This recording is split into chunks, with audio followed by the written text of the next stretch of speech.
Hey there! In this video, I will show you exactly how to recover Instagram deleted chat.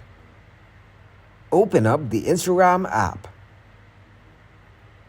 Go into your profile icon from the bottom right corner. Click on Menu from the top right corner. Go into your activity. Scroll down to information you shared with Instagram. Click on Download your information.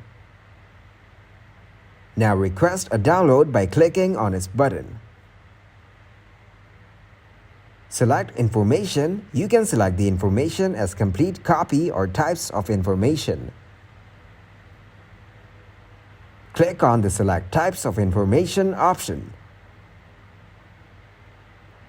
Then select the type of information you like messages, then press Next. Choose the media quality as high. Select the data range as last 3 months, then press Save.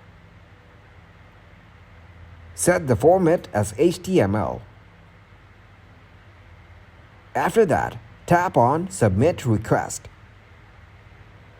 Your request is submitted. Now wait until you get your information ready. Thank you very much for watching, and don't forget to like the video and subscribe to the channel.